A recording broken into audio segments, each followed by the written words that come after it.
Someone's hurting over you, and it's throwing them completely off balance. This is someone who does not get emotional, who doesn't cry, who usually keeps everything locked down, but something's shifted. It's hitting them out of nowhere, and for the first time, they cannot hide it. This person has been hit with a moment that they didn't choose, a shift, a realization, a turning point that forced your connection back to the surface. Something reminded them of you when they weren't guarded. It could have been a familiar scent, a place, a thought, a memory. Something small that opened a big emotional door. They didn't go looking for this feeling, it came for them with this Wheel of Fortune. If this already resonates for you, stay with me because we're about to look at exactly what's going on and what happens next. So, what are they feeling that's out of character for them?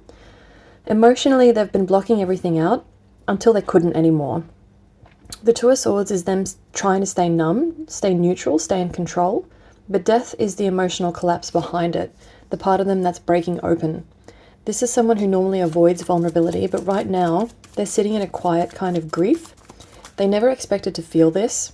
This is why the crying or emotional overwhelm feels so out of character, because it is. Now what they miss the most, they miss the clarity that you brought them. You grounded them, balanced them, helped them see themselves more honestly. You might have called them out on their BS, honestly. And I don't think that many people did that, probably because they were afraid of losing them. You were afraid of losing them too, but you didn't act like it, and that's what made you different. Life feels messy without you, lots of confusion, second guessing, uncertainty, spiraling. They miss the way that you brought truth into their world, even when it was uncomfortable. I think you challenged them in a good way, and they might have even told you that. You gave them a sense of direction when they can't recreate that with anyone else. They regret not speaking up when they had the chance, not acting sooner, not telling you what they felt when they had the chance. They replay the moment where they chose silence, distance, or pride over honesty. They wish they hadn't pulled back so fast because now everything feels like it's hitting them all at once. They want you to know that they're trying to change. They're trying to step up. They want you to see that they can be better. They can be more present, more intentional with you. The Magician is them wanting to prove something, not just through words, but through action. They want to tell you, I can do better. I want another chance. Their intention is to reach out, fix things, and reunite. That's the Four of Wands. They imagine the reconnection, the relief, the celebration, the stability of being back on the same page with you. But the Eight of Swords is panic.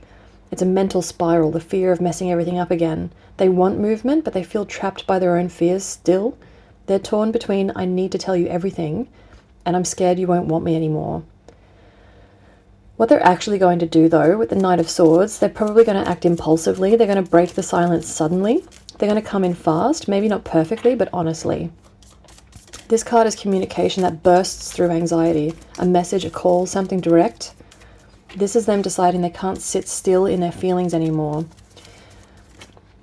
You're being told to hold back here. Strength is restraint, holding your ground, letting them come to you. You're being told not to chase, not to fix, not to reach out first. Your silence is part of what's pushing this emotional breakthrough for them. They need this space to step up instead of leaning on you to do the emotional labor like you always have.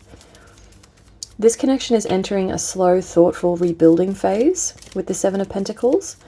Nothing rushed, nothing chaotic. Real conversations, questions, and change. This is the planting the new seeds energy, rebuilding the story, not reliving the past. The outcome for the next 2 to 4 weeks, let's say, is the Five of Wands. So there's movement, but also tension. There's going to be old wounds that get triggered here. Miscommunication may flare up and emotions are going to run high. But this isn't the kind of conflict that ends something. It's the kind that clears the air. It's sort of a necessary conflict. It's like a friction before clarity kind of outcome, like uncomfortable but necessary. So it sounds like this person is going through an emotional awakening that they did not expect. Something shifted, something cracked open, and now they are overwhelmed by feelings they normally suppress. This is probably an avoidant person. They miss the stability that you brought to their lives. They regret the silence and they want to fix things. Even though fear keeps holding them back, you're being told not to chase, okay? Your stillness is what encourages their movement. They do reach out, but the path forward includes some emotional tension that ultimately leads to honesty and clearing old patterns. This story is not over, but the chapter requires patience and grounded communication on both sides. They definitely miss you. I don't think that they expected to feel this strongly about you, to be honest, and I know that might sound mean, but I think that they really needed this time to understand what they were missing